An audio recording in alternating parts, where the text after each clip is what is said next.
Today we've got Aaron Newcomb, Matt Cutts, and Mitch Wagner on the panel. We talk about the election, Google Maps on iOS, what's new in the Google sphere, the Nexus 4, the Nexus 10, and more coming up next on TWiT.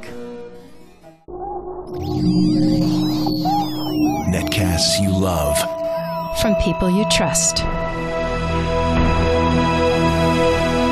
This is TWiT.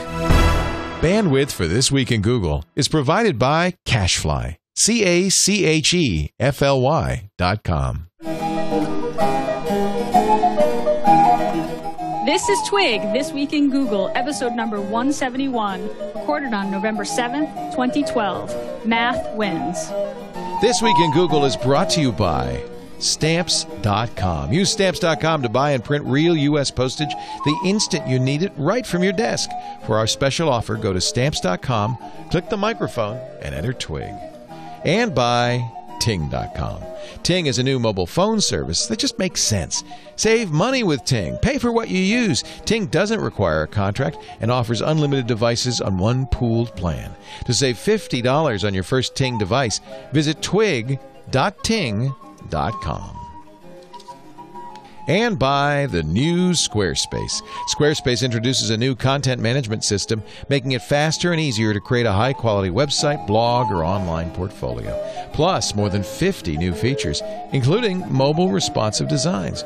For a free trial and 10% off your first purchase, go to squarespace.com and use the offer code TWIG11. This is TWiT, This Week in Google, episode 171. Today is November 7th, 2012, and I am not Leo Laporte.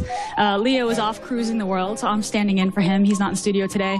And neither is our friend Jeff Jarvis, who's usually with us. Jeff was also supposed to be traveling the world today, but he's actually at home in New Jersey, stuck without power and internet connectivity. So our thoughts go out to Jeff. We hope he gets powered up and connected again soon because we miss him. But we've got a great panel today. I'm really excited. We have in studio Aaron Newcomb, who is host of The Source, show The Source, and works for Oracle. Hey, Correct. Aaron. Hey, good to see you. Good to see you, too. Thanks so much for being in studio today, just in case my Skype goes out. We got someone problem. down the floor. And we also have with us a friend of mine from here in San Diego, Mitch Wagner, who's the editor-in-chief of InternetEvolution.com. Hey, Mitch. Hi, Gina. How you doing? Good, How are things in your part of San Diego? A little foggy at the moment. Are you getting the fog yet? No, it's beautiful and sunny here. Good. Really thrilled you guys are here today, and thanks to the chat room and to Chad for getting this set up. So I don't know, is everyone sick of hearing about the election? You know, yesterday was the U.S. presidential, or the election in general here in the United States. And why did no one tell me this? I know. I have information about it. It was just so difficult to find information about it. So I don't know if you guys saw this, but Sergey Brin of Google posted on his Google Plus page a call for the candidates to basically govern as independents, to take down the two-party system. He said that he was dreading today's elections. He posted this yesterday, not because who might win or lose, but because of the party system and that he doesn't feel like his vote counts as much. This is even though I think Brin personally has donated $30,000 to the DNC and $5,000 to President Obama's campaign. Did you think that this was weird that Brin posted to his Google Plus page after, trying to change our election system here?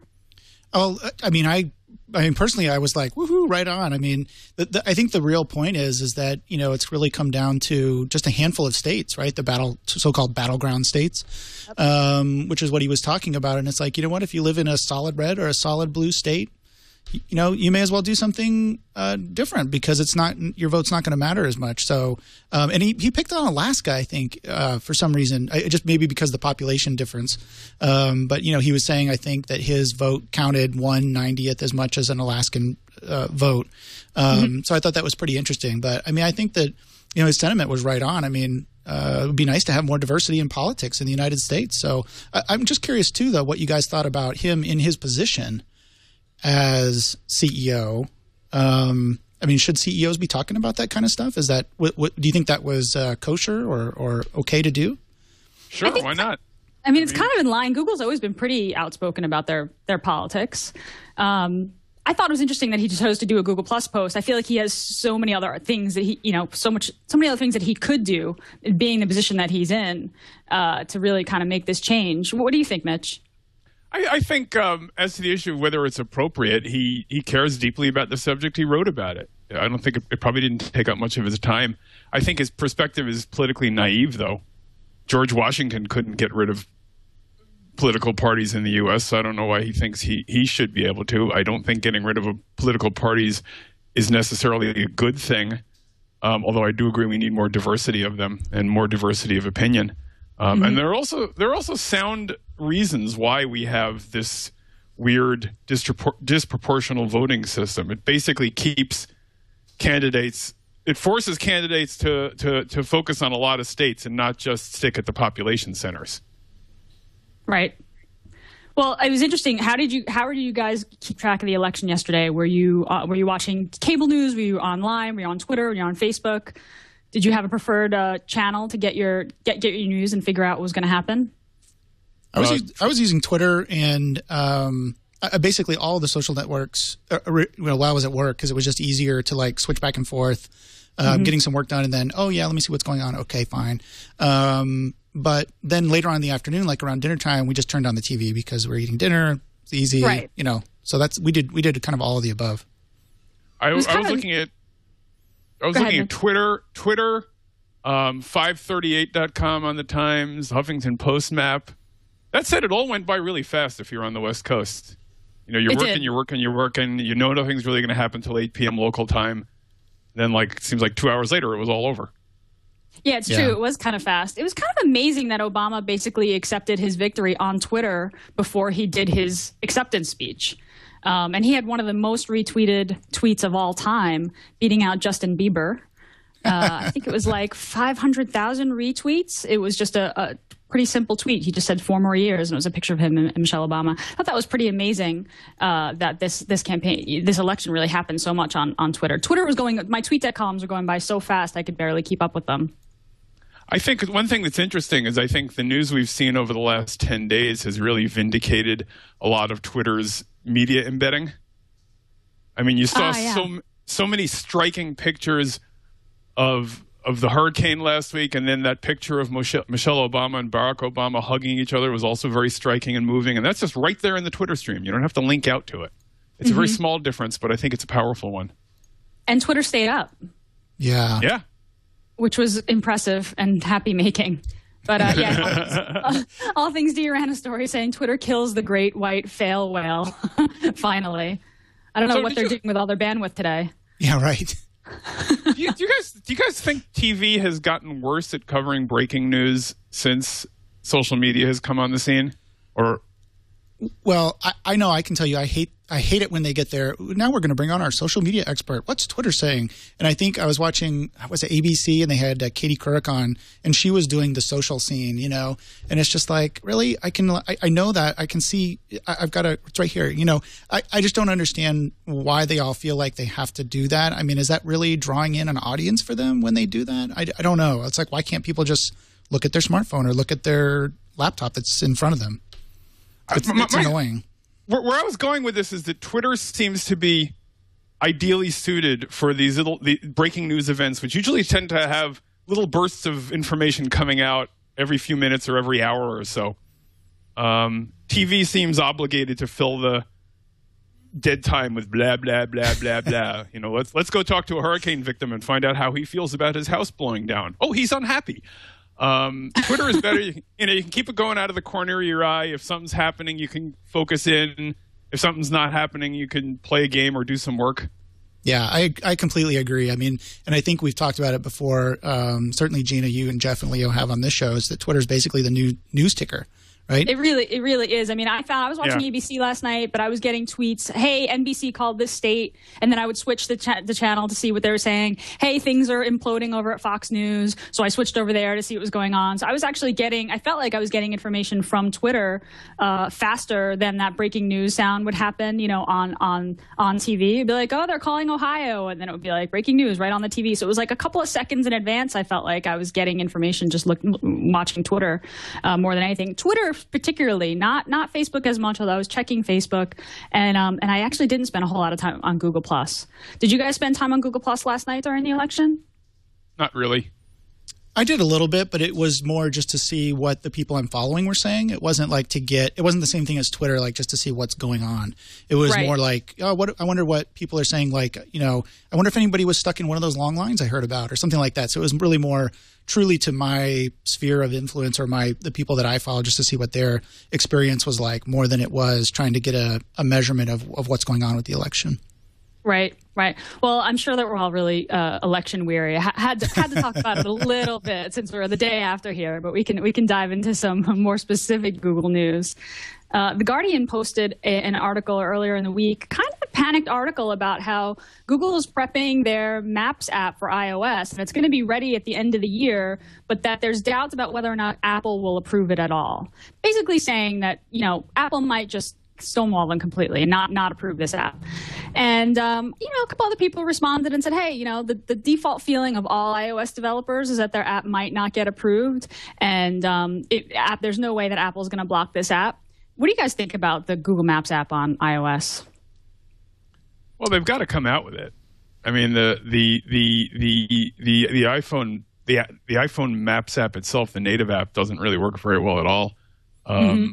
Just trying it out locally here, I didn't know a couple of really big hotels in the area when I was poking around at it. And as far as Apple blocking it, I mean, whoever wrote that article lost sight of the fact that Tim Cook himself, in his apology to Apple customers, directed them to use Google Maps. Right.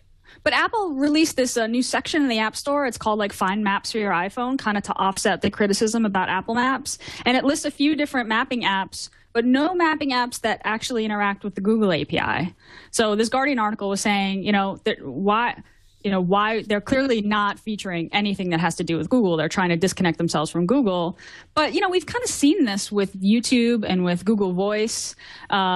They may be slow to approve the Google Maps app, but it seems like that they'll approve it eventually if Google finishes it.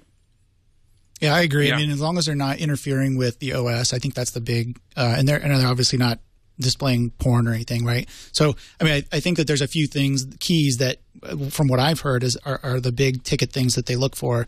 I don't see anything wrong with having the app in the marketplace. The interesting thing for me is what if this was turned on its head, right? This wouldn't be an issue. If iPhone Maps had been around for years and years, and people were using them in the Google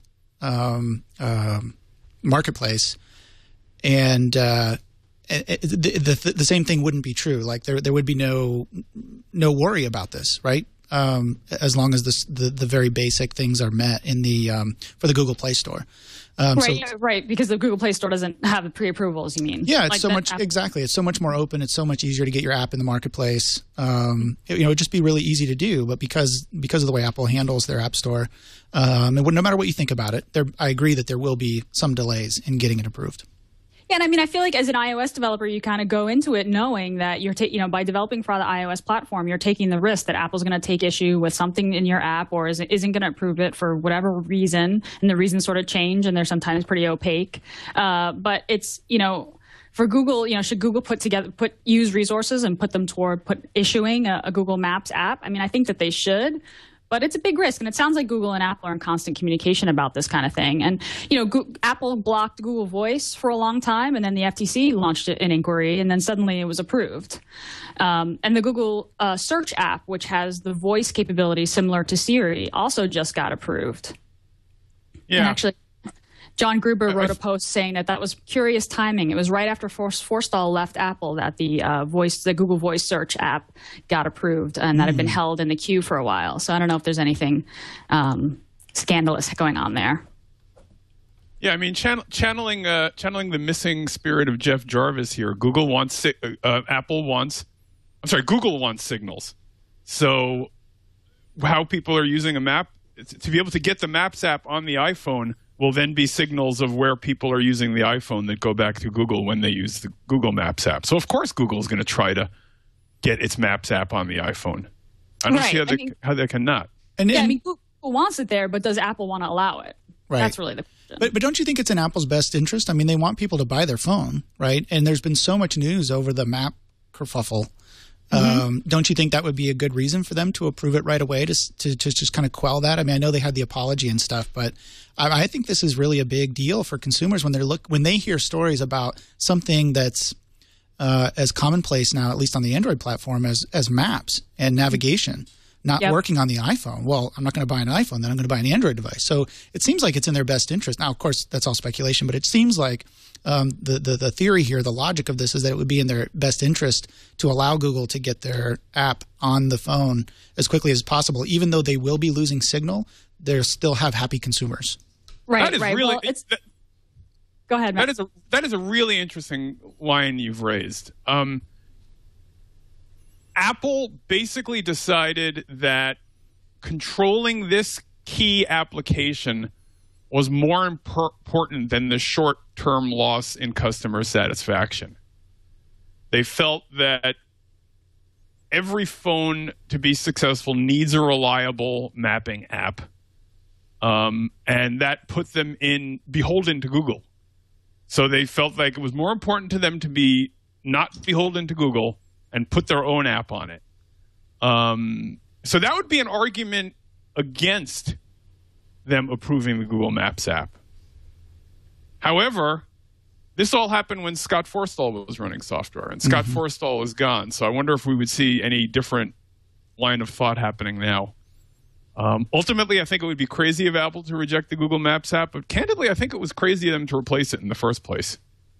Yeah, I mean, it's in their best interest to make that built-in Apple Maps work really well, right? I mean, and I think that they launched it thinking that it was going to work really well, and then it didn't. But that whole, and I agree that Tim Cook's apologies, specifically directing consumers to go to maps.google.com and Safari and add a shortcut to your home screen, that's kind of weak sauce. I mean, it's not the same as a native app, but that felt like, okay, concession. However, if you go to this section of the App Store right now, find Maps your iPhone. Well, I mean, Google Maps, doesn't exist right now. The official Google Maps app doesn't exist right now. But that Guardian article pointed out that no mapping app that uses the Google Maps APIs are listed there, as of writing of that article anyway. So that's a little surprising to me. Yeah. Yeah, it could be that Apple just didn't feel like any of those apps were as great as the other apps that it put in there. It could just be a coincidence. I don't know. Right. I mean, I think when YouTube came off of iOS, it was a similar thing. They created a video section of the App Store and didn't include Google's YouTube app. But then there were some articles written about it, and then suddenly it appeared. So this might change. You know how Apple works. It's kind of no explanation, just. Things change without explanation. Never explain, I think, is their corporate motto. Google went offline for a bit yesterday for 30 minutes. I actually missed this. I'm not really sure how. I must have been with the baby. I guess there was a limited outage. It was limited, so I might not have been in one of the users for about 27 minutes. And the folks at Cloudflare wrote a blog post about what exactly happened. Aaron, I don't know how much networking you do at Oracle. Is this in your wheelhouse? It is a little bit. I do cover cloud, but it's more from a storage perspective. I saw this on Google Plus as well, but I didn't have time to dig into it. Again, I wasn't affected. So I haven't seen the news specifically who was affected by this. I mean, obviously, somebody was affected because it wasn't, or else it wouldn't have become a news story. Right. But I did see something on Google Plus this morning about Google going down. I mean, it could have been a backbone going down. It could have been something that took down a couple sections of server farms. That it looks like there was a hardware outage at some point around along the routing that messed up the routing and was sending packets through Indonesia from California that shouldn't have been. And the folks at Cloudflare, I guess, did some sniffing around on the network and got in touch with the routing, the company responsible for doing the routing, and helped fix it. So it's not a big concern. I mean, yes, it's an outage. These things shouldn't happen, but they sometimes do. It sounds like human error at some point got involved here. So, that is always going to be a problem. But it sounds like they recognized the problem right away and they fixed it. I mean, 27 minutes or whatever it is, 20 minutes worth of time for this problem. Actually, that's pretty good to actually be able to analyze the problem and determine a resolution and then implement the resolution to the problem. That's actually pretty quick. So it sounds like they had some things in place. They were able to flip some switches, correct a routing table or something, and then that fixed it. So that's actually pretty good. Yeah, it is pretty good. Google Voice had a similar problem earlier in the week where you'd send an SMS from Google Voice and it looked like it came from a number that was not your number, and it was confusing some folks. I'm a pretty heavy Google Voice user. I didn't have this problem. I think it may have had something to do with some hardware issues having to do with Sandy, but that got resolved pretty quickly as well. The Verge did a quick piece on it. It's really not how often things break; it's how quickly they get fixed, right? Right. Because things will break. Yep. I'm continually amazed by how much of the internet still to this day runs on personal relationships among engineers and handshakes. So true. People run into each other at an engineering conference. They're just like, "Hey, you're a cool guy. I'm a cool guy. Let's network," and that's it. And billions of dollars rely on this. And I really live in fear of the day that the grown-ups come into the room and want more grown-up relationships, because there'll be lots of lawyers involved and nothing will work as well anymore.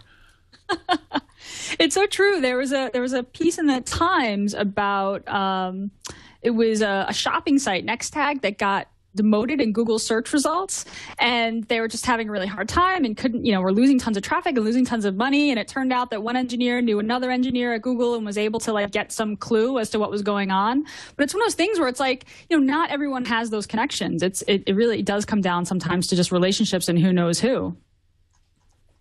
Yeah, and that Nextag piece, is there anything really new there? It just seems like these businesses occasionally pop up that have been enjoying a windfall based on great Google search traffic and then lost it.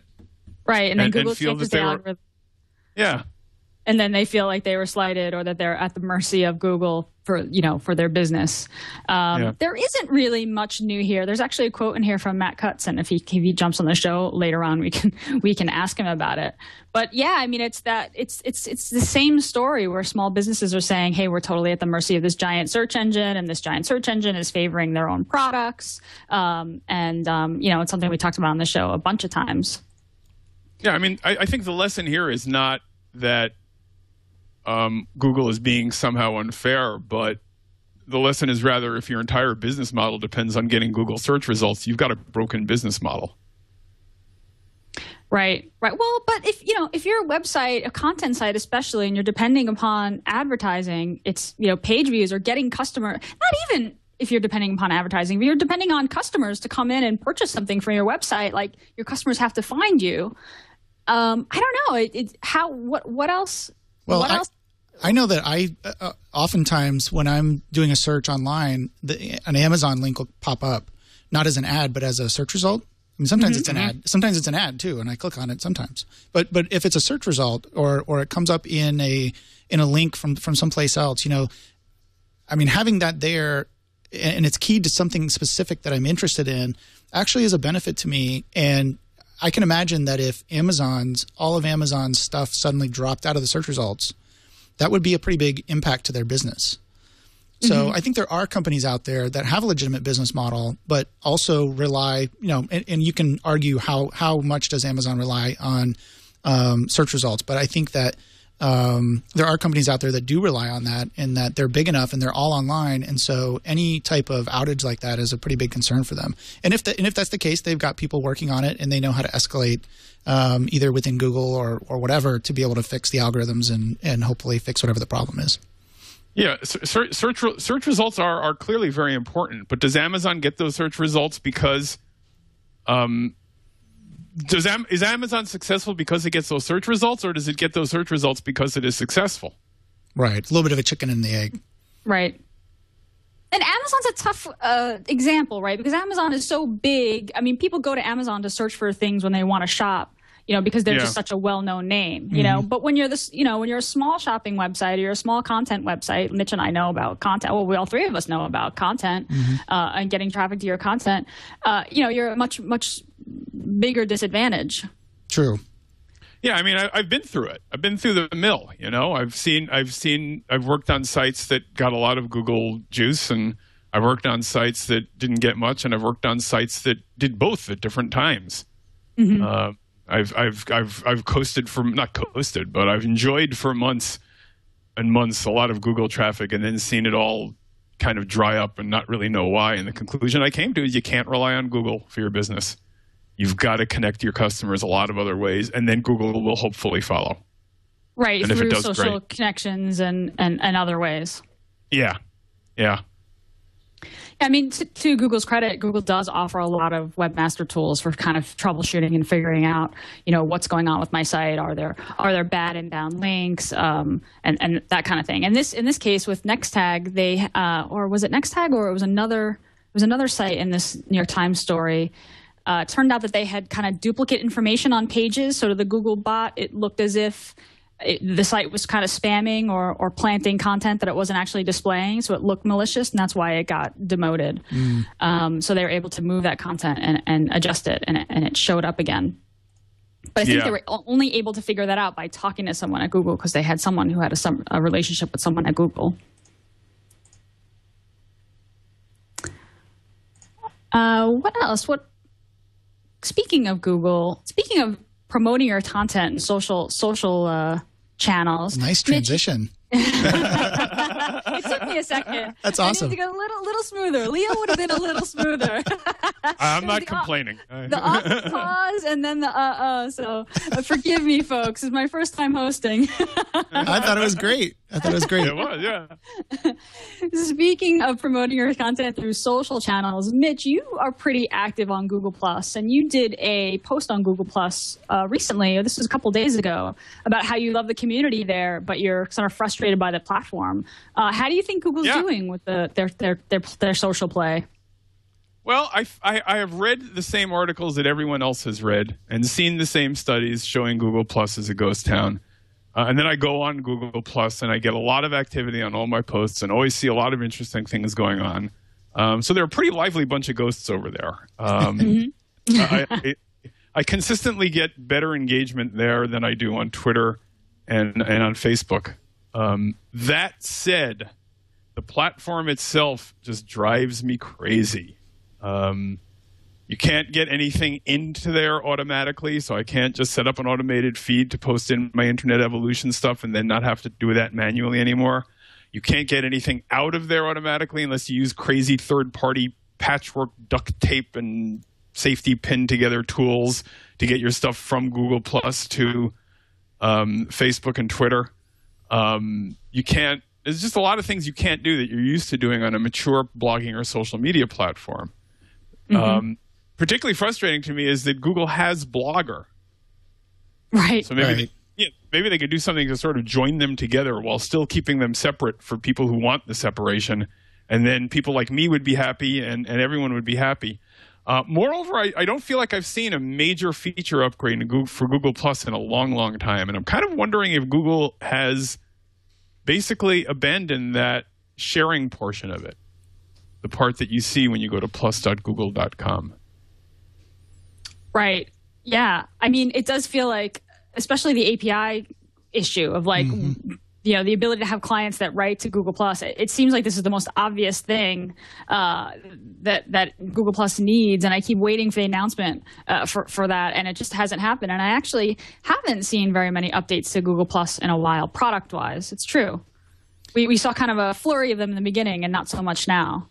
Yeah, and then there's always all these little kind of tiny little move the button from one side of the page to the other updates, but nothing like you can do this big thing. Yeah, last time it seemed like the biggest one was the ability to do the slider thing on your news feed. On your news feed and in your circles. You could do the slider thing and then decrease the amount of notifications that you get at the same time via email and text message and things. So it seemed like that was the last big one. And we talked about this morning actually on Floss Weekly a little bit, because we had some folks in the chat room that were basically saying, does anybody still use Google Plus? And I'm like, yes, me, hello. That's where I live. I live on Google Plus. That's where you live. Is that your primary? Your primary platform. That's great. And it's exactly the reason that Mitch was saying, which is it's interaction. I can interact with people. I can have discussions.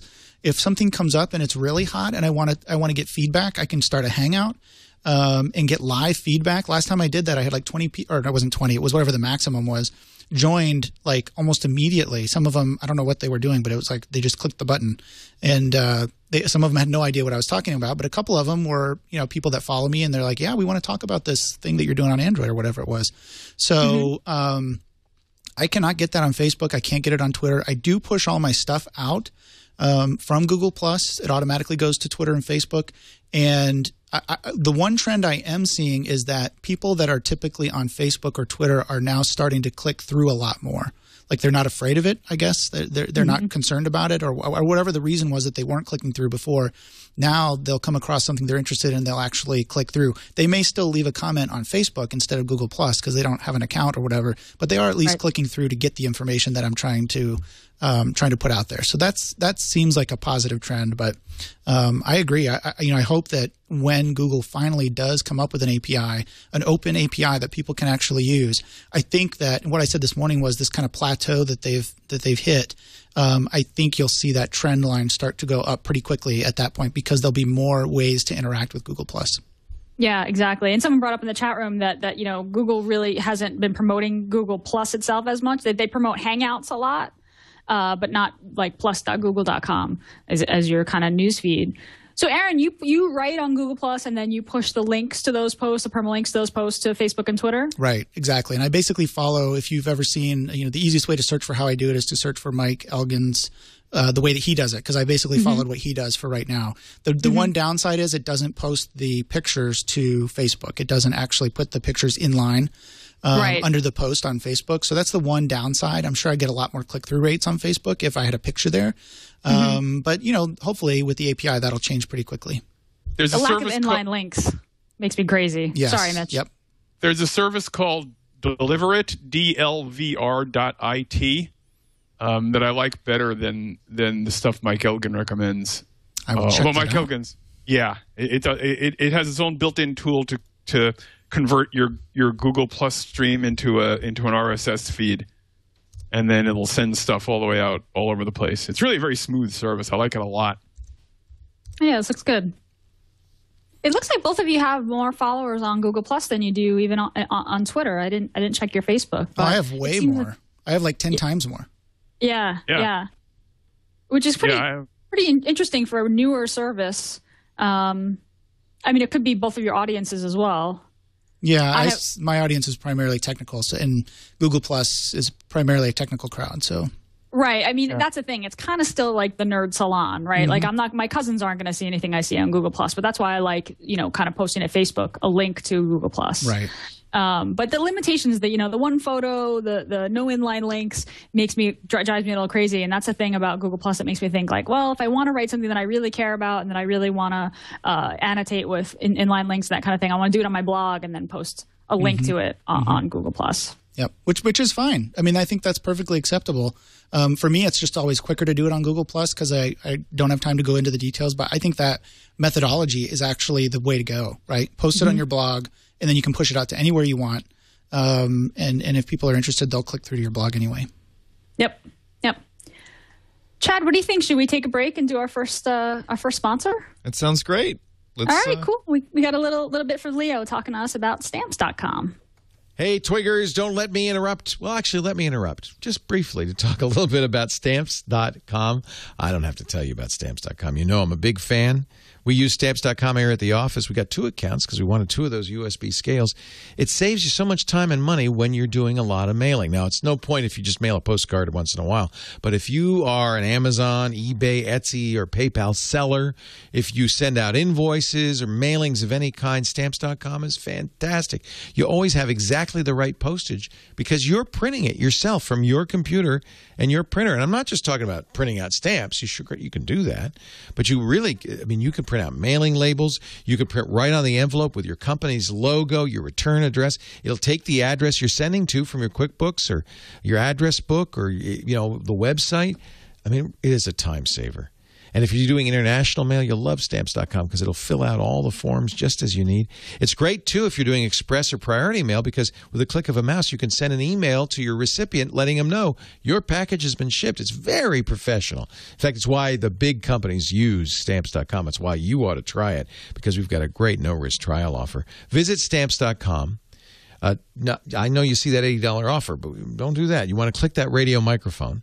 That'll take you to our special offer page when you use the offer code TWIG, TWIG. Now, look at that. $110 bonus offer, including the USB scale. That's yours to keep even if you decide not to become a Stamps.com customer. You'll get a 4-week trial, a supply kit, the works.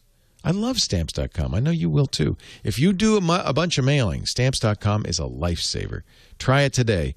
Visit Stamps.com, click the radio microphone, use the offer code TWIG. Stamps.com. Now back to Jeff, Gina, and the gang. Oh, from afar, from the pre-recorded land. Should we move into the changelog? Sure. Absolutely. Here we go. Let's do it. Woohoo!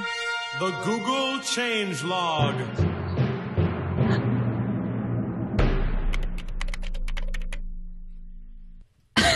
No bug and Leo salad this week. I got chills there. The changelog is a section of the show where we do a rundown of any product updates, minor updates to Google products across the web, just to get them all into one quick segment. And we've got a few this week. Google releases Chrome 23. It's the last major browser to finally get Do Not Track support. Do Not Track is probably the biggest feature in Chrome 23. That's when the browser sends a special header to websites and says, hey, don't use cross-site cookies and don't track my movements across the site. So a couple of other updates to Chrome 23. Makes it easy for you to view and control any website permissions. So if you click on a website's page or lock icon next to the address in the Chrome address bar, you can say don't show me images, don't accept cookies, etc. So Chrome 23 should come out through the over-the-air update automatically if you're running Chrome. Google Drive got a share to Google Plus option. So when in the share link, there was already share to Facebook and share to Twitter, and now you can share your Google Drive documents to Google Plus as well. Google's search results page also is getting a tweak, and I think that this is rolling out to all users in the coming weeks. This was an experiment they're running. Google's tool belt, which normally runs down, they call it the tool belt, runs down the left side of the screen, is actually getting collapsed into a horizontal nav across the screen. So when you search for a term, you can narrow the results and filter them using the horizontal search bar. So it's kind of a cleaner, nicer looking, nice look, and it looks like Chad is doing a demo for us right there. There's some really cool options there to narrow your results as well. You can do it by reading level and by sites with images, and click on that search tools button and you can see those there.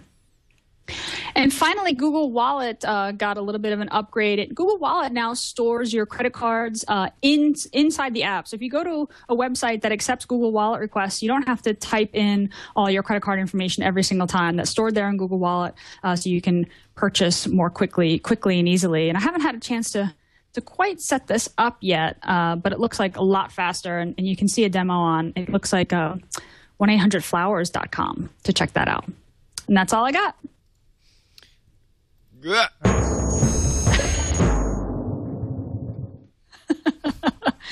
We love those bumpers.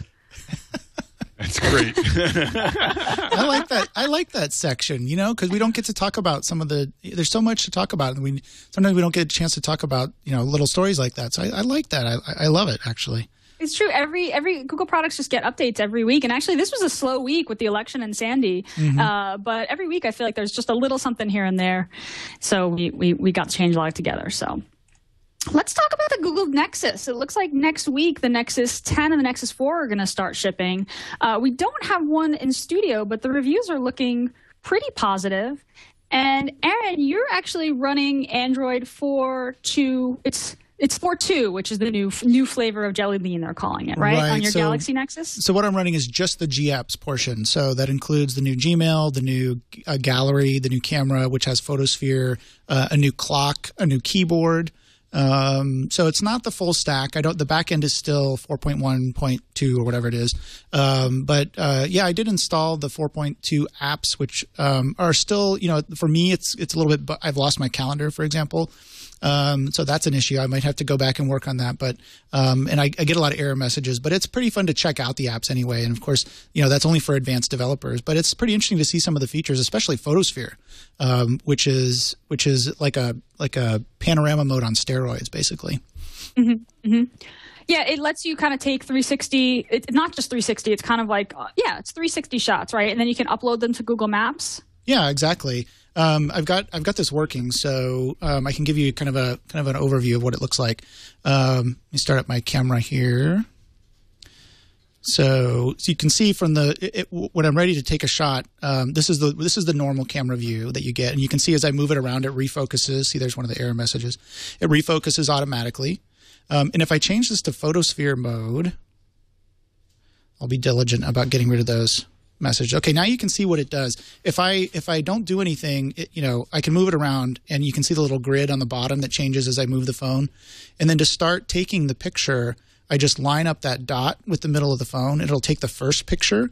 And then as I move the camera, as I start to move the camera, you'll see another dot appear. And that means I need to line up with that dot.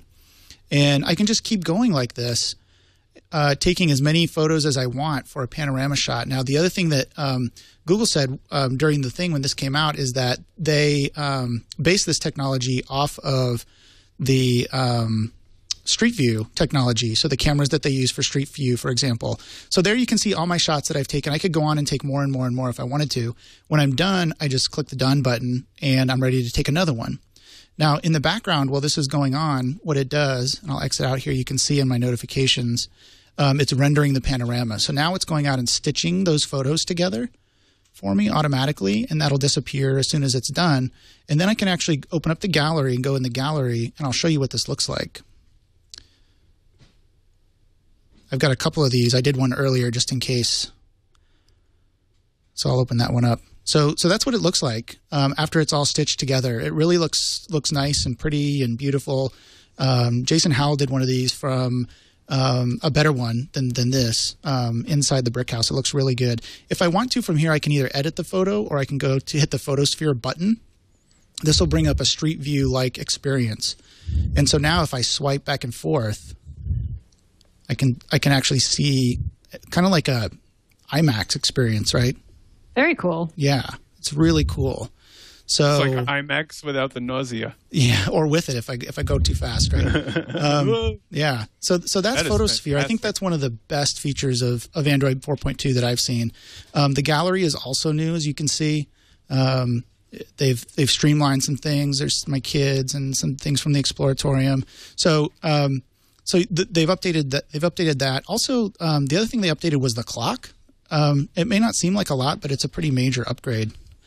Let me open that up. So you can see it looks quite a bit different than the old clock. If you're running stock jelly bean or ice cream sandwich, it looks quite a bit different. And they've added some things here like a countdown timer as well as a stopwatch. You can just click it and start it, which all people. Roboto. Yeah, exactly. It's all Roboto text, really easy to read. And so I've been using this for the past few days, and it works pretty well. So those are the two big things that I found. The Gmail stuff, I really haven't found a use for any of that stuff, the improvements that are supposed to be there. Mm-hmm. But those two things, those three things really, the Photosphere, the gallery improvements, and the clock are pretty cool. Also, the keyboard has the swipe feature, which I can't really demo. But it's a little bit more like Swipe, the application on Android. It has as you move your finger around, it actually can figure out what you're typing. So can you disable that if you want? I did actually, because it's not working for me. It's force closing on me. So I actually disabled that. I use the Swift. What is it? The Swift keyboard or Swift key? Swift key. That's it. Swift key. Yeah. I use Swift key. Did you get user switching in the install that you've got? No, I didn't. There's new things coming out all the time though. Like I just saw yesterday, they added the new unlock screen that someone was able to port over. So there's new things coming out. They didn't add the new the lock screen cards or whatever they're calling them. That's another feature of 4.2. I haven't seen that functionality yet, but I know they're working on it. Is it the dream? That's the daydream mode when it's charging? Right. Exactly. Yep. Mm-hmm. Yep. So they're adding that stuff all the time, but it's just kind of interesting to run. Like I say, right now it's pretty buggy, and it's really for developers only or advanced Android users. But, right, you flashed new firmware and downloaded I flashed some exactly. I flashed some new packages and things, and like I said, I had to really work on it down to the file level, renaming files and everything to try to get it to work. So it's not for. Is there any indication when this will come to the Nexus 7? Not that I've heard. I haven't heard anything, but because it's a Nexus device, you can bet it's going to get it before other tablets, right? Yeah. So that's the beauty of running a Nexus device, is that you get those updates sooner. Yeah, absolutely.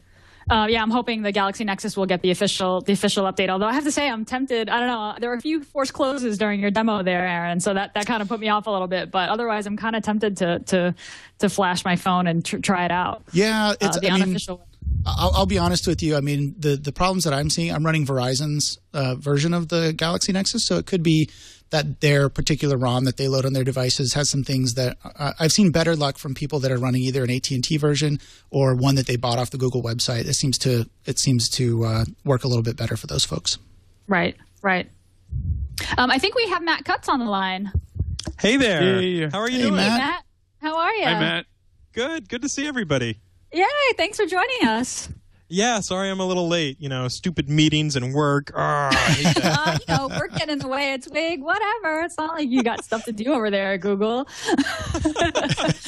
Well, I love listening to Twig. Even while I'm working out, I'll be lifting weights, listening to you and Leo, and so I'm always glad to be on the show. Thanks for having me. Yeah, thanks for being on the show. I listen to Twig when I'm at the park, and after I've been on like this for the next couple of weeks, I forget that I'm not on anymore and start responding. Yeah. And the other people at the park look at me like, huh? So does anybody else do it where you're listening to a Twig and like you and Leo and Jeff are talking about something and I'm jogging and I'm like, somebody bring up section 230D, come on, contributory liability, and then Jeff will do it and I'm like, yeah, and the people walking their dogs are like, who is this guy? Why is he talking to himself? Maybe that's just me. I don't know. I do it all the time. So each audience. That's what I like. That's what I like to hear. Yeah. That's awesome. Well, Twig listeners know who Matt is. He's head of web spam team at Google. And actually, Matt, you missed it. I was going to put you on the spot. We talked about that New York Times article that you had about Nextag that you actually had a quote in earlier in the show. But I'll let you off the hook. I mean, we talked about that article really wasn't anything very new. It's kind of like the same conversation about Google's algorithm and search that we've been having for many episodes. Well, and I think it's a fair point that, Google needs to try to figure out how to scale user support even more, and it is a really tough problem, but we've come up with different ways to do it, not just Webmaster Videos, but we have Webmaster Office Hours. So you can show up on Google Plus, and there's people at Google who are like, hey, let's talk about how to make your website better. And so we're always trying to think about how to make things work well, but, there will always be someone who can't quite talk to a Googler or doesn't get the information they need. So there's always going to be stories that are like, well, someone wasn't able to get through to Google, unfortunately. Mm-hmm. Right. It seems like that's the key is making it so that small businesses who feel like they're getting demoted for reasons that they don't understand is just giving them a way to get in touch. And Google does provide some really great webmaster tools. And you make your videos, and actually I didn't know about the Hangout. So that's really cool. I think that's really the key to it. Mm-hmm. Yeah, we just passed 500 Webmaster videos. If you search for Webmaster Video Channel, and we've got 9 million views, which, 9 million people wanting to talk about SEO and search, I would never have predicted that in a million years. But hey, if people are curious, power on, I think it was the piano playing cats that you put in those videos that really pushed it up the top. Yes. So I did make a video where I pretended to be a dinosaur, and people liked that one enough where I'm going to remake that one later. So keep an eye on it. Nice. So we were just talking about the Nexus 10 and the Nexus 4 shipping next week, and Aaron has installed the new Jelly Bean on his device, so he was just demoing Photosphere for us. We don't have a 10 or a 4 on hand to actually try ourselves, but the reviews are looking pretty good. It's funny, it seems like the Nexus 10 is getting a lot of the attention, but the Nexus 4 looks like a really neat phone. I want that wireless charging thing. That's really, really cool.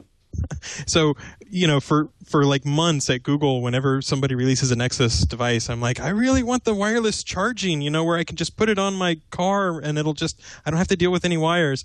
And then at some point, someone was like, Psst, Matt, shut up. We're actually doing that for the next Nexus phone. And I was like, oh, okay, never mind. Okay, I'll shut up. But yeah, it's like, why would you ever want to deal with even a micro USB or a Thunderbolt thing? Just put your phone down. And by the way, you can't do this, but I would love if you could like get audio out as well. Oh, Wouldn't yeah. that be cool? That would be fantastic. You just put your phone somewhere in your car and it doesn't slip around and you could pipe the audio into your car stereo. I would love that. But, you know, that maybe future generations. We'll see. So. Yeah. So I was gonna ask these guys, and I'll recuse you, Matt, from this. But so the holiday season's coming up, and a relative really wants a high-powered tablet. Are you gonna go Nexus 10, iPad, or the Surface? Ooh, silence. Uh-oh. Can I go Nexus 7, or is that not an option? I think Nexus 7's an option. Yeah, that's what I was going to go going to say. Nexus 7 on that. Yeah, absolutely. Nexus 7 for me too, especially with the new, the higher storage capacity as well as the 3G support. I mean, that was kind of, you know, in the announcements that was kind of skipped over by a lot of people, but to me, that's a really big deal, especially with, you know, Nexus 7 becoming more popular. People are more interested in it. And I think that adding those capabilities, I think, is a big win. And I think it only costs like $50 more for that version, which is outstanding. So, so unless you really need the bigger tablet, I would say, you know, Nexus 7 for me, in my opinion, is the way to go. Over the iPad Mini as well. Yep. Oh, definitely. Yep. Mitch, where are you at with the iPad versus Android on tablets? I'd say that iOS and Android, in general, iOS and Android are pretty equivalent, both on tablets and the iPhone. It's really come down to a matter of personal preference and some niche interests, whether a person would want to buy one versus the other. For me personally, I mean, I've loved my Nexus 7. I was joined at the hip to the iPad for 2 years, and then the day I got my Nexus 7 was the last day I used my iPad. It's got stuff. I'm looking at it right now. It's got stuff piled on top of it on my desk. It's a serving tray. Pretty much, yeah. Oh, Mitch, your lunch is ready. Here you go. Yeah, really. Yeah, well, what David Letterman did when they came out with the original iPad is like, makes a great salsa cutter. I have to say the 7-inch format is really, really nice. My mom is actually thinking about a tablet for Christmas, and she uses an iPhone right now because we trickled that down from when I still had an iPhone. And so it is a challenge, iPad mini versus Nexus 7. The Nexus 10, I mean, the resolution is pretty phenomenal. So it sort of depends on whether you're a power user or whether you just want something you can hold in your hand and carry around with you. And if you just want something simple, Nexus 7 is really nice for that form factor size. So that was the most... I was just going to say that was the most surprising thing for me about the Nexus 10 was the resolution. It was like, whoa. I mean, that's the specs on it. If you check them out, I mean, they are, and compare it to even the Retina display. I have to be careful because sometimes I call it the rectal display. And it's totally just a subconscious thing. It's a brain fart is what I call it. It's nothing bad about the display. Visualize that the rest of the day. It's just that it's slipped out by mistake a couple times, and I'm like, no, it's not a bad product. Really, it's a good display. Anyway, but it's very similar to the Retina display in terms of quality. I mean, I was really that was the most thing that I was impressed about the Nexus 10 was the quality of the display. It's really amazing. I had a conversation with a friend on Facebook. It was about phones rather than tablets, but I think the answer applies. He had what was a high-end Android phone and wanted to know whether to switch to iPhone. And we went back and forth on that for a while. And I finally said, look, if you're happy with Android, go with the current high-end Android. Get a Nexus 4 or whatever the high-end was back then. If you're really in the mood for a new gadget and want to change and fool around with some stuff, get an iPhone 5. And I think that's a good answer for anybody. Yeah, I agree. I'm really excited that the Nexus line is now kind of filled out. I've been kind of saying I had the Nexus 1, I had the G1, I had the Nexus 1. I've been kind of talked about on the show about how I love having sort of like the official or the unofficial Google phone, and how you get updates on them faster. You don't get kind of the crapware you get from the carriers. And I'm excited now that the Nexus line has the 3 sizes. I feel like it took a long time. We've been waiting for the Nexus answer to the iPad, the larger size iPad. Although now with the Nexus 7 and the iPad Mini, the attention has really kind of shifted to that smaller form factor, which is really kind of great. As I love my Nexus 7 as well. Yeah, it's very seldom that Steve Jobs was just plain wrong. Not a matter of opinion, not I disagree with his philosophy, but wrong. And this idea that something this size is something that human beings can't use because we're incapable of going like that. I mean, what? What was he thinking? Well, there you go. He also warned Barack Obama that Obama was going to be a one-term president. So this has not been a good week for Steve Jobs' posthumous predictions. I forgot. That's funny. That's right. Well, data won the election. It was like Nate Silver and the Obama campaign's data crunching. Never underestimate the power of data. Yeah. As far as the Nexus 4 is concerned, I do have some reservations there, not from a general user perspective, because I think that I think people will love it if they get that phone. I don't think it's going to be a problem for anyone. But the non-removable battery, no micro SD slot. I don't know. I mean, for me, those are things that are important. I definitely missed the micro SD slot on my Galaxy Nexus that I have now, but at least there I have 32 gigs with the Verizon versions, right? And I'm already at like 18 gig. So when I think about going to a new Nexus device that only has 16 gig, and hopefully that'll be improved somewhere down the line, I have to think, okay, I'm going to have to cut back on my apps and the data that I have on my phone to go to that device, and there's no option to do anything else really. Go ahead. I was going to say this is the whole thing with the removable battery and the SD card. That's very Apple-like. It's you get the trade-off of you get the trade-off of size and weight. If you got a removable battery, your device is bigger and heavier. Right. And did you guys go ahead? On my iPhone, the first thing I get is that Mophie juice pack thing that you can just slide the iPhone right in, and it's an extra battery. Now it is a trade-off. It's like $100 more, but a huge amount of bulk, right, that you're adding to the phone and weight. Mm-hmm. So usually I just keep it in my bag until I need it. Right. Yeah. But that's not Steve Jobs being wrong or previous phones being wrong. That's just a trade-off. Do you want the removable battery, and are you willing to pay for the extra weight all the time and the extra bulk to have it? I don't know if you guys talked about this last time, but did you guys talk about the Verge video? The video that the Verge did with Matthias? No, we didn't. Duarte. It was interesting because he said people don't want to have to fiddle around with SD cards. People don't want to have to fiddle around with batteries. But at the same time, the battery specs on the Nexus 4 don't seem that great.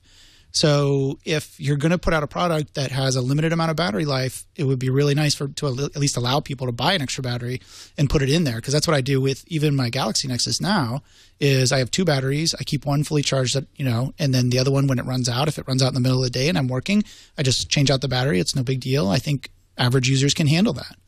How often do you do that? Your phone runs out in the middle of the day? It depends on what I'm doing, right? So if I'm playing a game and the screen's on all the time, then yeah, absolutely it does. Or if I take a trip and I'm playing music in the car, and also the car is searching for Starbucks Wi-Fi's all over the place as I'm driving down the highway, then yeah, the battery does run out in the middle of the day, and I'll have to either find some place to charge it, or hopefully I've got that extra battery. Like when I'm traveling on a plane, that happens all the time. I'll wake up in the morning, I'll go to meetings. Then I go to the airport, I get on the plane, and by the time I'm on the plane, the battery dies, and I'm like, oh, I got to sit here for 2 hours with nothing to do, right? Nope, I've got my extra battery, pull it out, pop it in, I'm good to go. So anyway, that's kind of a deal breaker for me, at least at this point. We'll see. When the device comes out and more people start talking about it, maybe I'll be swayed. Yeah, anecdotally in a different device, but I found with the iPhone 4, the battery would last a full day of heavy use right up till about dinner time, and then I would have to sort of nurse it to get it to bedtime, and that was why I had the Mophie. That's just one person's experience, one device. One thing I've noticed though is it seems like Google often will do the features first, and then once the features are in good shape, then it'll optimize the battery life. And so it might be the case that 4.2 is so fresh out of the oven that I wouldn't be surprised if they, put some effort into saying, because someone had said the Optimus G had slightly better battery life. And to me, that sort of indicates, and this is just my personal take, I have no inside knowledge, that maybe Google is, getting Android with the new features, and then they'll think about optimizing to improve the battery life and make it last a little bit longer. It is tricky because I like to, I've got a Galaxy Nexus where I added an extra battery that doubled the size, and so I like to do mine large. But one thing that might work out well for the Nexus 4 is, if you have those inductive charging pads, if it's in the car, you just put it down on that and then it's charging while you're driving to work, or, at work, you could just put it down right beside you on the desk and then it could be also charging that way. So that might work out pretty well. Yeah, and the chat room is also pointing out that since I have a Verizon version, it's the LTE radio is actually draining the battery as well as the Wi-Fi issue. So that's a good point. Well done, chat room. That could be a difference if you're running the GSM version. Your battery life you may get a little bit more out of your battery life. Matt, what's the name of that extra battery thinger you've got on the back of your Galaxy Nexus? What's it called? That is a good question. Yeah, I get it from Seidio.com. It's SEIDIO.com. And it's pretty nice. I think the size of the battery ends up being 3,800 milliamp hours or whatever. And they even have a model that has NFC built in. And so if you want to use your Google Wallet or whatever and still have a battery that's twice as big, it totally works. A lot of people care about having a really sleek, slim phone. I would rather have a phone that's like half a pound, that gives me battery life for 8 days or something like that. So I'm in a weird design space. I never want to run out of my battery on my phone. So I don't mind it being a little bit bigger, and I just slip it in my front pocket there. Mm-hmm. You should get one of those really big as your head 1980s phones, like in Wall Street. Just like fill it with battery and modern electronics, and it'll be a conversation piece. You could probably get one and just slip it in there and have a huge battery, and then you could have a little micro USB where you could power your display from your phone or something like that. That would be awesome to have. I want one of those. My battery lasts for 3 weeks. And then you can go up to people and say, look at this, it's a phone. I can make a call while I'm walking around. It's not attached by a wire to the wall. This is so amazing. I have to carry around 20 pounds of batteries, but hey, it's okay. Yeah. I'm willing to sacrifice. Speaking of phones, let's take a quick break and hear from Leo telling us about our next sponsor, Ting. This week in Google, Twig brought to you by Ting. I like that. TWiG brought to you by TING. What is Ting? Oh, Ting is no BS mobile service. Simply put. I mean, come on, really. Most mobile carriers are just a pain in the butt. They got you locked in. They got 2-year deals, early termination fees. Not Ting. There's no contracts, no early termination fees at Ting. It's completely contract free. They don't bundle or add ride-along services, so you know what you're getting. And here's the beauty part. You could specify how many minutes, how much data, how many text messages you expect to spend in a month. But if you use less, they refund the difference. If you use more, you don't pay a penalty. You just pay at the normal rate. So there's no overage charges, no penalties. You get credits on unused service. There are no add-on charges either. Listen to what you get with every Ting phone. Voicemail, caller ID, tethering, that's right, they don't block it. Hotspot, they don't block that either. 3-way calling, call forwarding, everything part of their basic set. No add-on charges, no mysterious items on your bill. You just pay for what you use, no more, no less. And every phone on the Ting network is $6 per phone. So this is great for a family plan or a business. $6 per phone. Plus, then the very affordable service. It's shared among all the phones. I mean, it couldn't be more simple. They've got a great online account tool to let you know exactly what you've spent and what you're planning to spend. Great no-hold customer support, too, at 855-TING-FTW. Ting-FTW is their Twitter account, too, I think. Anytime between 8 and 8 Eastern. Real person will pick up the phone and I got to tell you, they got the best support. They also have great forums and documentation at help.ting.com. Really, this is the no BS phone service. Put your money where your phone is. Show the world that you care, that you want good phone service, and Ting will do it. Go to ting.com right now. Actually, we got a special page for you, twig.ting.com. You'll save money, and their savings calculators show you just how much. And if you mention Twig, you'll also save $50 on your first Ting device when you sign up. Actually, that offer code's applied automatically if you go to twig.ting.com. I love Ting. I know you will too. And we got to support these guys because they're really kind of changing the idea of what mobile phone service really is all about. Twig.ting.com. Now back to you, Jeff and Gina. Let's see. Let's keep talking about Android. 75% of the market share in Q3, followed by 14.9 for iOS and 4.3 for BlackBerry. Those are really big numbers. But only 2.7% of devices are running Jelly Bean, so that's not such a great number. So we got a mixed bag here. On one hand, it's like, oh, this is Android's taking over. On the other, there's that pesky fragmentation problem. I guess it's good that people upgrade their phones every 2 years. That at some point, people will upgrade their phones. So this is kind of another reason why I'm excited about sort of the Nexus line getting filled out and maybe getting more popular. Is that these updates will come out faster. I know that Google's been working on getting updates out faster. For what it's worth, I just looked at the stats for my app, which is To Do Text, which has only got about 10,000 users. It was kind of a weekend project for me, so it's not a huge sample, but a lot of nerds use it, and I've actually got 30% using Android 4.1, which is much higher than 2.7. But so it really depends on what perspective you're looking at it from. Very cool. Yeah, so definitely. You have a geek follower audience then. I do. Yeah, everyone gets the new Nexus when it comes out, or has an old Nexus, so they get the new stuff.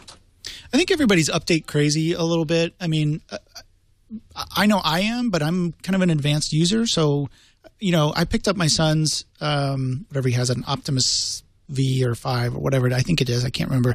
But I picked it up last night to do something for him, and the interface was fine. I didn't miss anything. Of course, it's not an advanced phone. I mean, it's kind of a medium phone. Not for advanced users probably, or someone that's looking for a 4-inch display. But, I think it's running 2.3, and that's pretty old right now, but it still functioned great. There was no problem. And he certainly doesn't complain to me, occasionally he'll say this app won't run or that app won't run on my phone. A lot of that's just because of the specs of the phone itself.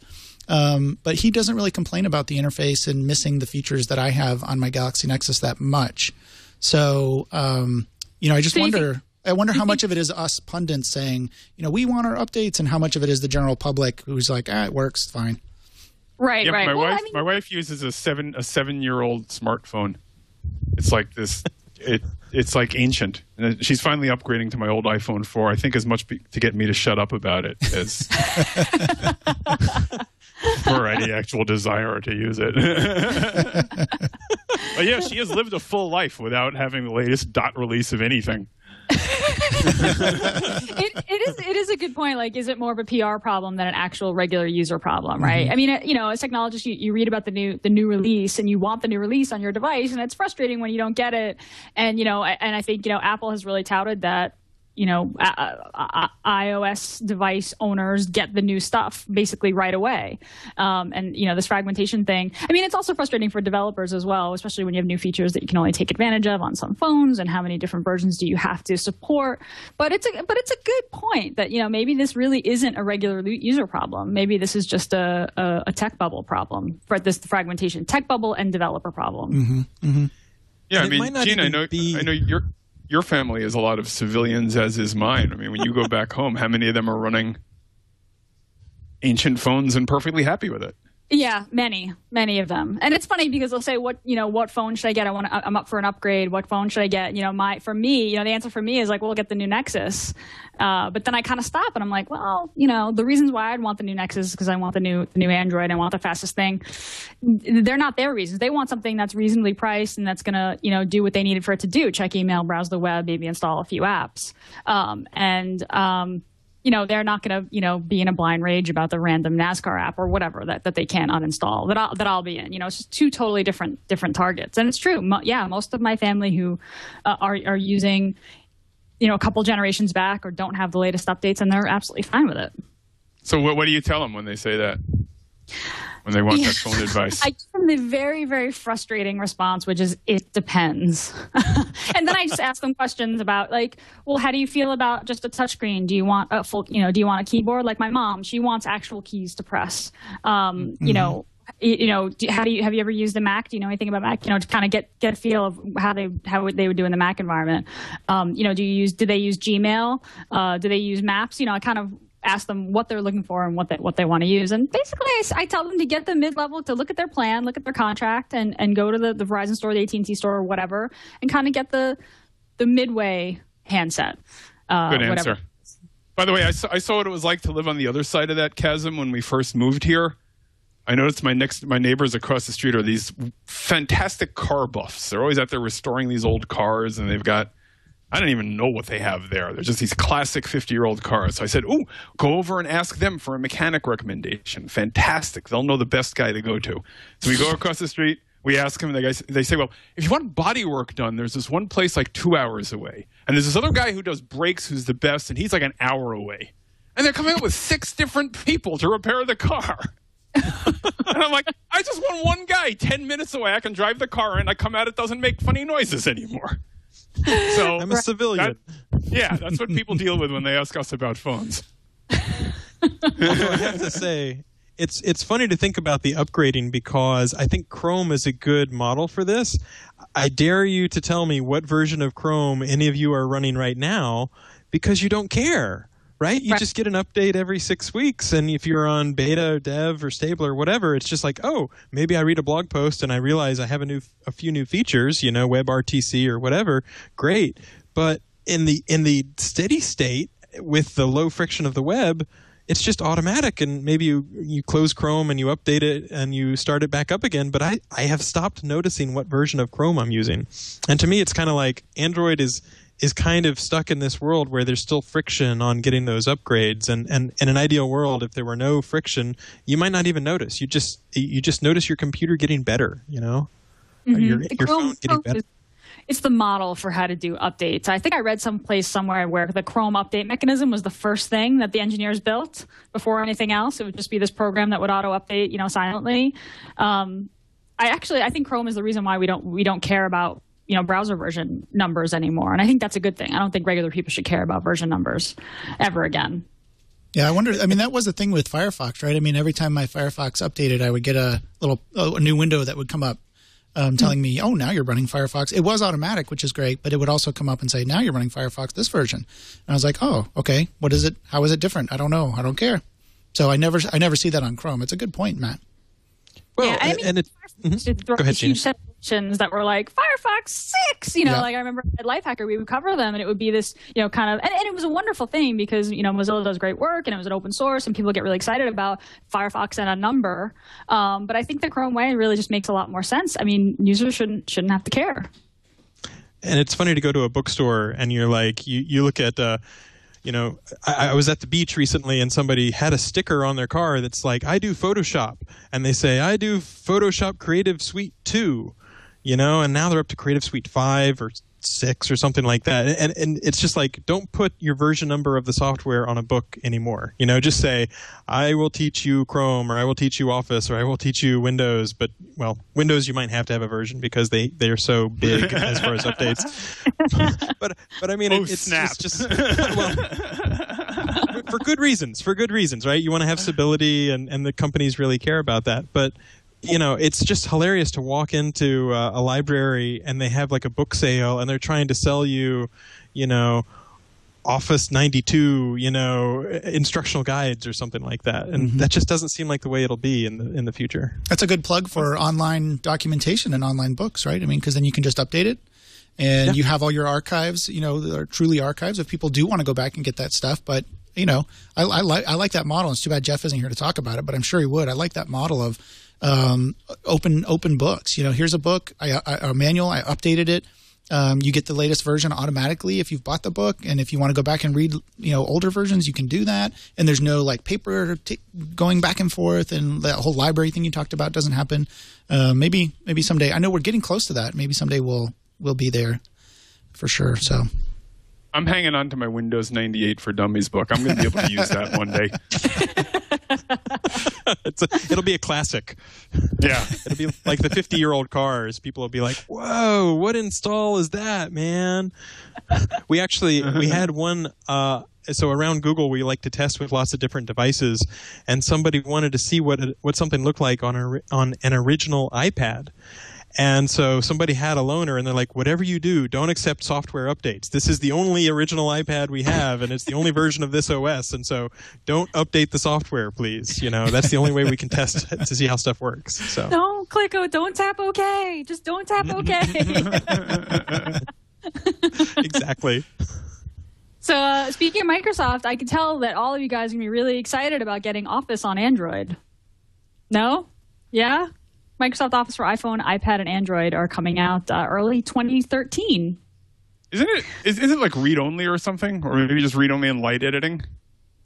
I'm looking at the Verge story here, and it looks like, Office Mobile will debut in the form of free apps that allow Android and iOS users to view Microsoft Office documents on the move. So yes, it does appear to be read-only, and it looks like it's coming to iOS first. We'll see if Apple approves it before it gets uploaded to the Play Store. Office is the corporate standard. So it's going to be, if they can get a full version or nearly full version on tablets, that'll be great. I think Leo brought this up a couple of episodes ago, and they were just sort of crickets. That's why I was joking about us all being excited about it. Sorry, Microsoft. I'm really giving Microsoft a tough time today.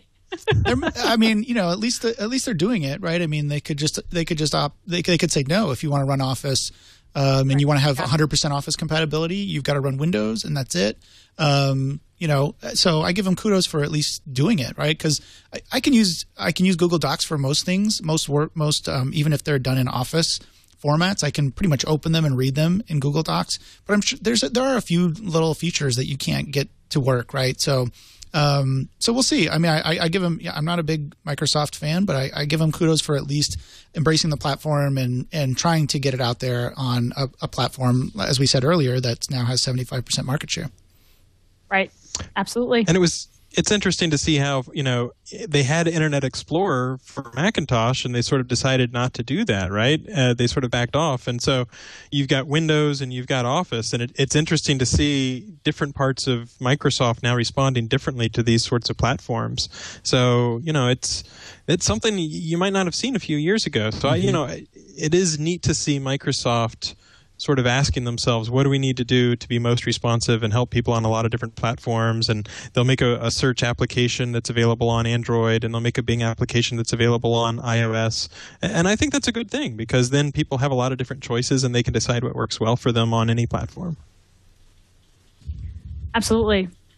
Have you guys, I should have included this in the changelog, but have you guys seen Google Now, and it has a pedometer built into it now? I haven't actually seen this card. This is interesting, because I use the Fitbit, so I like to keep track of how far I've walked. It looks like this card only shows up in Google Now every month.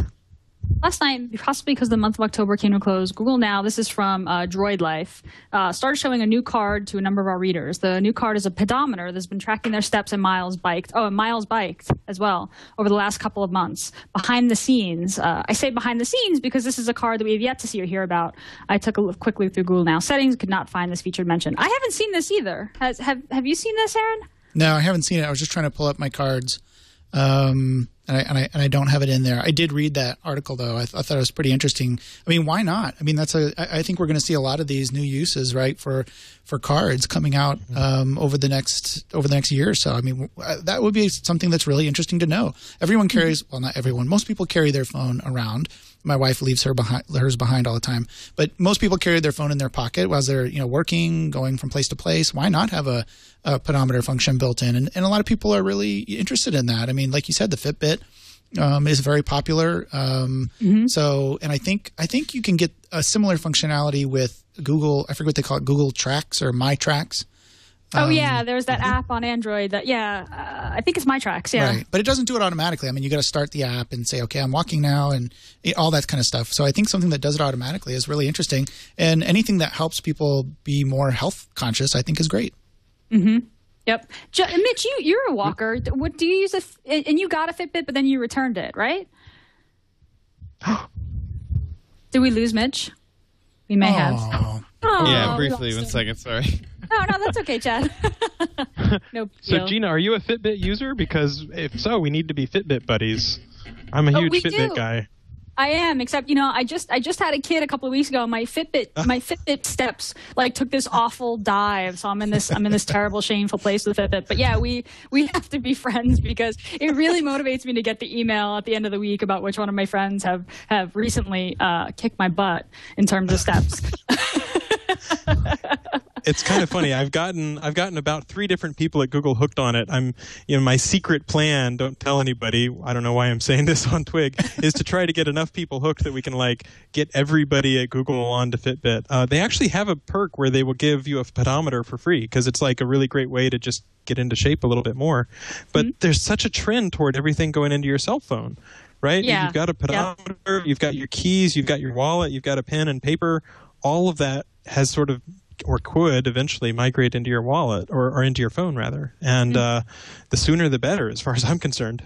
Yeah, it makes a lot of sense, right? It's just one less device. I mean, that's the other thing with the Fitbit now, especially with the baby, is I get up and down during the night and remembering to turn it on and hit start and stop. I mean, of course, I'm not going to have my phone, I don't necessarily grab my phone until I've kind of gotten up and had my tea in the morning. But still, it's a good enough. And this is the thing about the Fitbit I had to sort of accept is that it wasn't perfectly accurate all the time, but as long as it's consistent, I was fine with that. And I feel like, with the phone, doing that in the background passively without me having to clip a thing to me or wear a bracelet all the time, that's a good thing. Yeah, I had problems with the Fitbit. I ended up sending it back. It wasn't accurate enough for me at all. Yeah, you're a serious walker. You're an accurate kind of you did actual tests with the Fitbit, Mitch. Yeah, right? I went on Google Maps to find the nearest football field to me, and then I drove over there, and then I got out of the car and I paced it out to see how the Fitbit was doing. Wow. Really, getting way in deep into OCD territory there. I finally just shipped it back because it was just so far off. I think the breaking point was when I left it on my desk for a day and it measured 500 steps that day. I was that was most disturbing. I read your blog post about this, and when you said that disturbed me. I was like, uh-oh, wait a second. Maybe it was a bad accelerometer or something. Could have been just a bum unit. Every once in a while, I think about trying another one just to see if I have better luck. And there's so many different. Do I want the fuel band? There was the jawbone there for a while, but I have stuck with the Fitbit. But I'm interested to see what Google now does with that data. So Matt was saying something about wallet. Did you say something about wallet, Matt? Well, yeah, just the fact that, Wallet seems to be going into your phone. Wallets are pretty handy, and Google Wallet's pretty handy. Why do you ask? Well, I was just wondering because there is some news this week about Google Wallet, or at least some rumors going on, right? Yes. Go ahead, Gina, you take it. Care to comment, Mr. Matt Cutts? I enjoy reading the external coverage, and I know nothing about any of these things, but it's definitely the sort of thing where once I read about it, I'm like, wow, that sounds cool. I wonder if that's going to happen. But can we ask you to show us the contents of your wallet? Do you have anything interesting in there that we might want to talk about? That might not be a good idea right now. Even my Google Wallet might not be the good idea. But, in general, the philosophy is, Google Wallet should make things as easy as possible to check out online, on your phone, wherever you are. And why on earth do you want an extra pair of stuff, in your back pocket when you could use something that's more secure and tied with a password or with your phone or with a pen or something like that. So a lot of people, I think, sort of saw the first version of Google Wallet and concluded, oh, this is what Google Wallet is. But I think Google definitely thinks hard about how to make all kinds of payment easier, and they're going to keep working on that. I think the argument for mobile payments for the consumer really is not there yet. Because, carrying a wallet and paying with credit card or cash really isn't tough.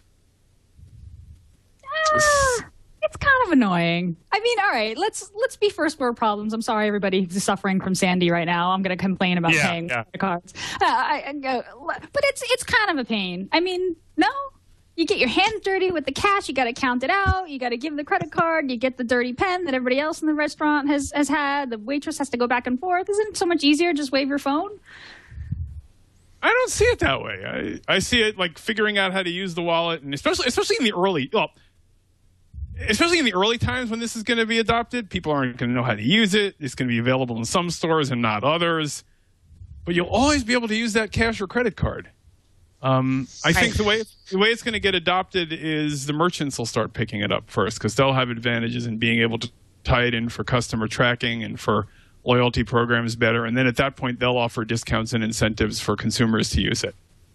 Yeah, it really is about ubiquity, right? And so I think that's one of the reasons, if you didn't pick it up before, we're alluding to the rumors about Google coming out with a physical card for Google Wallet. But Thank you, Aaron. Sorry. Well, I just wanted to make, before we got too far, I wanted to make sure that everybody knew what we were talking about. But I think that's why this is happening, right? Because it is difficult to get. There's a lot of competition in this space. It's pretty difficult to get new readers into stores once they've made, especially big stores, but like supermarkets. Oh, yeah. Can you imagine like going in and saying, "Oh, I know you've gone with this provider, but why not go with this provider?" And you can get a few users that come in every day and use their phone. So I think that it's a difficult sell, and I think that this kind of bridges the gap. Sorry, I've got my plural and singular all messed up there. Between where we're at today and where we could be a couple years from now. Well, and it's fun to think about how good it could be 10 years from now. Mm-hmm. You think about something like Square, and one thing they do pretty well is they try to reimagine what would purchasing look like. You wouldn't have to have a card or anything. You could just walk in and say, "Hey, I'm Bob. I already, ordered this latte," and then you pick it up off the counter and you walk out. And you don't have to. If you're an introvert, you don't have to deal with anybody. One thing that I thought was also interesting is they announced a mobile version of Google Wallet, because the stat that they give was that 97% of mobile shoppers often abandon their shopping carts. And if you've tried to buy something tapping in on the keys of the phone, you know that it's really, really frustrating. And so, if people want to buy something on their phone, I was walking in to work this morning and I was buying some chocolate bars on my phone using the Amazon app, right? But it ought to be that simple to buy whatever you want, wherever you are, with whatever device you have or don't have, just sort of make it a lot easier for you. Yeah, Matt, I think you've outlined the path to acceptance. I mean, one thing you see consistently with emerging technology is at first it's always crappy at doing what the mainstream technology is good at, but it can do something else that the mainstream technology can't. And then after everybody's got it to do the new thing, then it gets better at doing the mainstream thing. Mm-hmm. So you start out with the kind of mobile payments that you described that you really can't do now with a credit card and cash. And then after everybody's gotten used to that and really wanting that, the last thing that's going to happen is the local pizza place will get it so you can buy your pizza with the mobile charge card when you walk in. And the notion that your waiter can take your card and just swipe it and steal money from you or do identity theft, there have to be better ways to protect security and your financial data. It just seems like I would rather trust a company that does a really good job of securing data rather than trusting 40 mom and pops, many of whom might leave their credit cards unencrypted somewhere without realizing it, or expose their database up on the web. So there's some of those side benefits as well. Yeah, I will say that that was one of the good things that at least I've noticed from a Google Wallet perspective, because I got my phone replaced. It had a bad USB port, so I had to have it replaced. And when I got the new one and I went into the Google Wallet website, it said, "Oh, you haven't logged into Google Wallet with this old device for quite a while." And there was an option just to disable it. And so I just clicked disable, and it said the next time somebody tries to log in with Google Wallet, everything will be shut down and it won't work anymore. And so that's a pretty good feature to have that, so that, because otherwise, it's similar, like you got to call a credit card company and, I mean, you got to have those features. And it was just nice to see that feature was there, I guess, in the Google Wallet software. So. Yeah, so I mean, so we have the mobile upgrade, which you talked about in changelog earlier, where you store different credit cards in your Google Wallet account so you can pay in the mobile site. We've got this rumor that Matt can't confirm about a plastic Google Wallet card, which would work just like a credit card, but would map back to all your other credit cards. So imagine you have 3 credit cards, you add them to this rumored Google Wallet card, and so now you can use any one of them.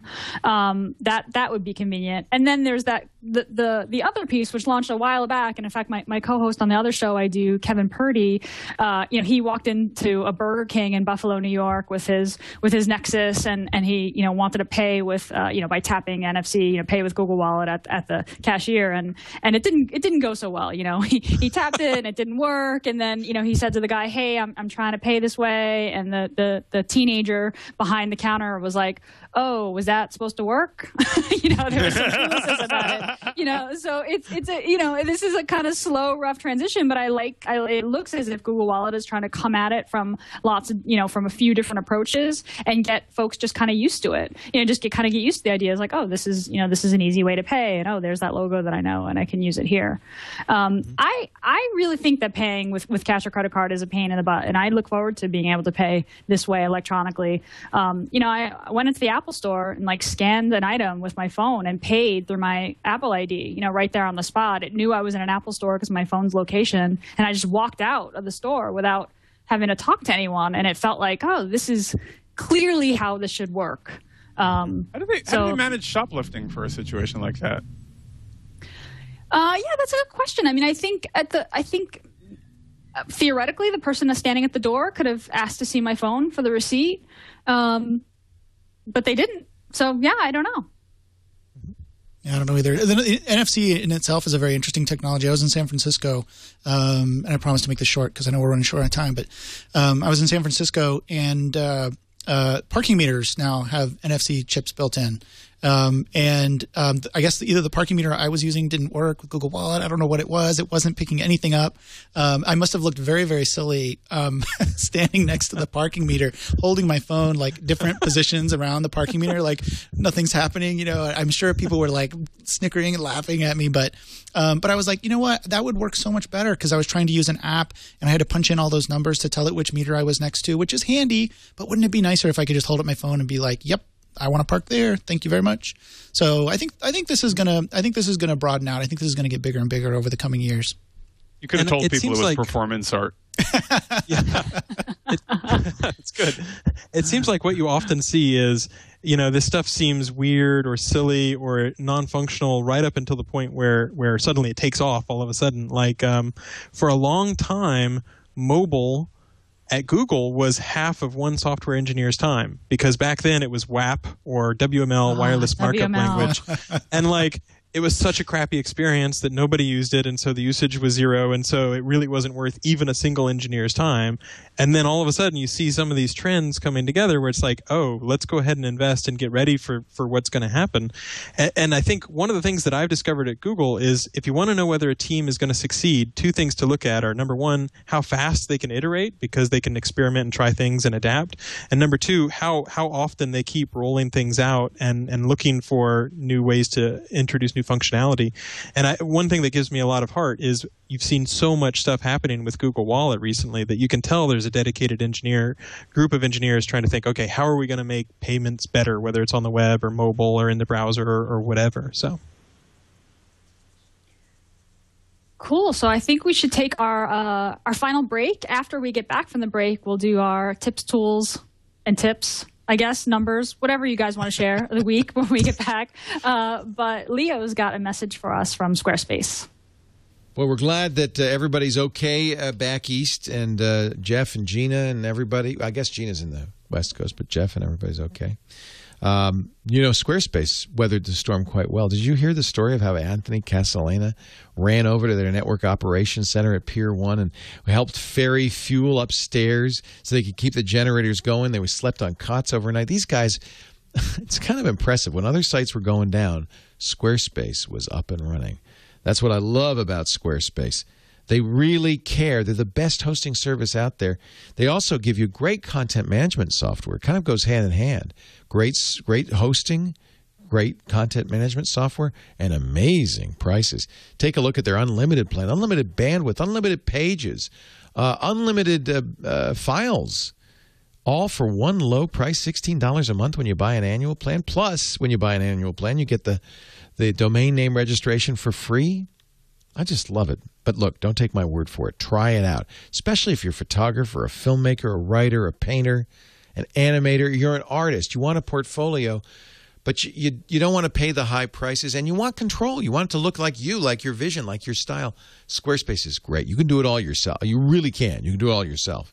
Or if you have a handy-dandy web, master type, they can use HTML5, JavaScript, CSS, all of that stuff. It's completely flexible and powerful. Squarespace.com. So here's the deal. Go to squarespace.com right now. Try it free for 2 weeks.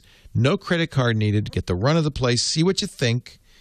And then if you decide to buy, make sure you use our special offer code TWIG11 to get 10% off your first purchase. Better make it a year purchase. That way you'll save the most. Great social media integration. Instagram, Twitter, Facebook, Google+, Foursquare, Dropbox, LinkedIn, Pinterest, StumbleUpon, on and on and on. And the beautiful designs. This is so great for a portfolio. Squarespace.com. After you try it free, if you decide to buy, make sure you use the offer code TWIG11 to save 10%. Thank you, Squarespace, for your support of This Week in Google. Back to the show. Our tips and tools, I just want to make sure, are there any other stories that we didn't cover that you guys want to address before we go? Matt, did you have anything from the Googleplex to share? Well, I'm curious whether you guys did any quarterbacking of the elections and the coverage, or any of the tools, or there was that good story on Time that talked about how the Obama campaign actually did a lot of data crunching, the sorts of things like, if I want to reach women in this age and this demographic, instead of just buying local news ads or 60 Minutes, they would find the demographics that matched the most with very cheap sort of arbitrage-y kind of ad time.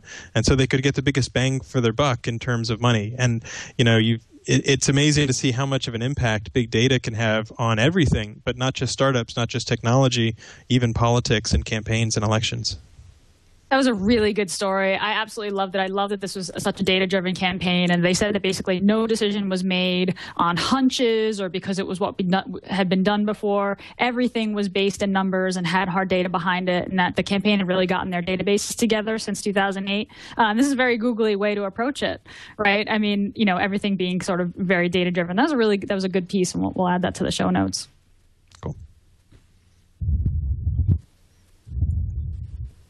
Aaron, Mitch, you got any stories, or should we move straight into our I got tips one and that's tools?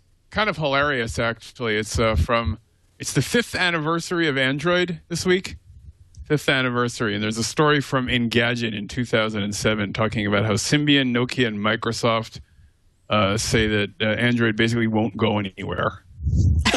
Android is 5 years old today, this week. This That's past amazing. Week, yeah. Yep. Wow, man, time flies. Yeah. Nokia says we don't see this as a threat, which basically is why Nokia isn't doing that great. Microsoft said it really sounds like they're getting a whole bunch of people together to build a phone, and that's something we've been doing for 5 years, and we've already got 5 guys using it. So no, they didn't say that last part. So it's just like I'm looking at this. I'm still only about 99% convinced it's not a hoax, because it's just too much of a perfect story. Well, you should read Apple's comments at the bottom. I love that part. Yeah. Apple says, we have a great relationship with Google, and this doesn't change anything. They are certainly an important partner. Yeah, and they are certainly an important partner for the iPhone. That's pretty funny. Time machine. Yep. Yeah, that's weird. Re-examine your assumptions every 5 years or so, just to make sure you are asking the right questions. It just goes to show with any new technology, you never know, right? I think there was not just their competitors, but I think a lot of pundits and things weren't sure either. I wasn't sure. I was rooting for it, but I wasn't sure it was going to succeed. Boy, it certainly has, though. So that's great. Well, and when Chrome launched, a lot of people said, well, what do we need with another open source browser? We've already got one. But it's been a pretty good voice for trying to make sure that the web is open, and that's kind of nice. But not to say we haven't had our products that have shut off and have not succeeded. We certainly have. That's Buzz.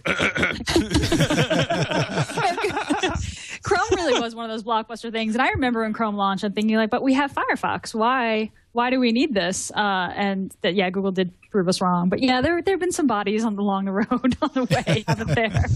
Some spaghetti didn't stick to the wall. Yeah. There was a story that Maps was an afterthought in the iPhone. And it was like a day or two before the announcement. They were like, should we put Maps in? Yeah, sure, why not? What the heck? And now it's become an essential feature of smartphones. Yep, and a contentious app as well. Yeah. And that was even before navigation, right? I mean, that was before you could do navigation on the phone. So Right. Aaron, what's your last pick for our story today? You got anything, or are we good? No, I think we're good. I mean, there's a bunch of legal stuff that we could have talked about. I'm not sure that we have time to go into all that or need to go into all that. And we already mentioned the Twitter thing with the election, which was really great that they didn't crash. So congratulations to Twitter. Rest in peace, fail whale. Right. Let's hope so. All right, let's go into our tips of the week. Matt, why don't you kick us off? Absolutely. So I have a search of the week. Last night I was watching the election, and it was really funny to see how everybody, before the election, a lot of people were dissing Nate Silver, and then right afterwards they're like, oh, he actually nailed every single state. And so I did a tweet that said, hey, Nate Silver facts, just like Chuck Norris facts, and it kind of caught on. So if you do a search on Twitter for hashtag Nate Silver facts, be prepared to lose an hour or so. Things like Nate Silver can recite pi backwards. Nate Silver does not breathe air. He just periodically samples the atmosphere. And one of my favorites, Nate Silver is permanently banned from buying lottery tickets. Nice. I had no idea that you started this, Matt. This is very funny. He did turn out to be the geek hero of the election, didn't he? He really did, yeah. I really like the Obama-style poster with math on the bottom. That was awesome. Nate Silver's picture in an Obama-style, but on the bottom it says math. Math instead of hope. Yeah. That's nice. Mitch, what's your tip this week? Well, it's Tool, actually. It's Tool. We were talking earlier about Microsoft Office. It is the corporate standard. And if you're a professional writer like I am, one of the features you want to see with Microsoft Word is version tracking and comments, so you can see what changes have been made. These have not been available, to my knowledge, on mobile platforms. They've been really, really hard to find. But then I found a really nice app called TextMaker Mobile for Android. Costs $8, and you can see when people have made changes to documents and see comments in documents. Most of the people listening to this are probably saying, yeah, who cares? But a few people are going, wait, that's really great. What's that again?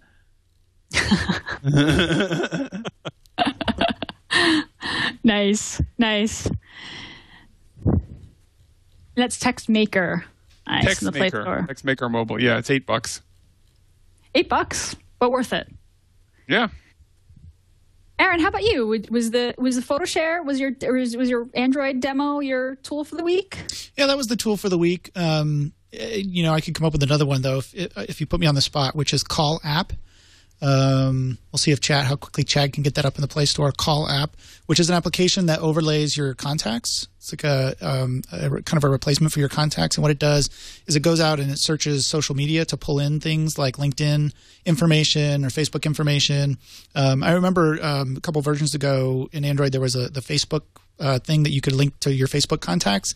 And this is kind of like that on steroids. So when someone calls, you'll get a picture of them. You'll actually see what they've been doing lately, who they work for. Even if they're not in your contacts, it'll go out and try to search very quickly to get some information. So by the time you pick up the phone, you kind of know who it is and who they work for maybe or what your relationship is to them, if any. So it's pretty cool. It's called Call App. And I know that there's other apps out there on the market like this, but I happened to see this one this week, and it seems like a pretty cool app. They've got a lot of features. They've got, there's a lot of things you can do with it beyond just beyond just contacts. So you can actually, quickly go to someone's Twitter feed right away from the app instead of having to go out of the app to go to, open up Twitter and go to Twitter. You can actually just go to their Twitter feed right from the app or whatever you want. So, of course, you do have to put in your information, your login information for the various sites, whatever you want to connect with, whether it's Facebook or LinkedIn or Twitter or whatever. But it's a pretty cool app. I posted about it earlier on Google Plus earlier this week, and a few people tried it out. One person reported that there might be a problem with the photo sensor or proximity sensor on some phones. So it sounds like there's still maybe a few little bugs and quirks, but it's a pretty interesting app. So I'd encourage people to go check it out if they want to get more information about people that they're interacting with on their phone. Very cool. Good app. Very cool. Yeah, it looks like a really good app. My tip this week is courtesy of Google operating system. It's a Gmail trick, actually. There's an experimental labs feature, which is new to me. It launched late last year, but it's new to me, called Smart Labels, that automatically labels email coming in for bulk mail, notifications, promotions, forum updates. And Google operating system was saying that they've got this new smart label called social updates. So they're like, the email that comes in, they're like notifications from LinkedIn or Facebook or other social sites. It will automatically label, if you enable this experimental labs feature, which you can do in Gmail settings, they'll automatically label these kind of social updates as such social updates. And then if you click on that label in your Gmail inbox, you can say automatically archive these. So if you're sick of your email inbox getting just filled up with social updates, friend requests from LinkedIn or Facebook or whatever, you want to have them, you just don't want to see them in your inbox. You can enable this this labs feature, which is smart labels, and then you can say send all these that get this label to the archive. Don't show them to me in the inbox, and it'll reduce a lot of the noise in your inbox. So thanks for Google operating system for that one. Yeah, very cool. And I think that's it. Thank you so much to all of you for being on the show today. Matt Cutts, who's our friend, head of the web spam team at Google. Thanks for being with us, Matt. And Mitch Wagner, editor-in-chief of InternetEvolution.com. Thanks, Mitch. And Aaron Newcomb, sitting in studio, working at Oracle. I'm the warm body. Doing the source? Yeah. You're the Skype safety net. Like, if all went wrong, at least we'd have Aaron. We'd still in the studio. That's right. No, it was great to be here. And what a great panel. You guys were great today. So I feel privileged and honored to be on the same panel as you folks. I'm not Leo Laporte. I'm Gina Trapani. As you can tell, it's my first time hosting. Thank you, everyone, for bearing with me while I did that. And thanks to our awesome panel for getting together today. It was a really good show. It's great. Thanks for having me. Tons of fun. And great job, Gina. You did perfectly well. Yes. I think it's a little more practice, but I appreciate you saying that. Thank you. I would have never known that was your first time. So great job on that. Went really smoothly. Thank you.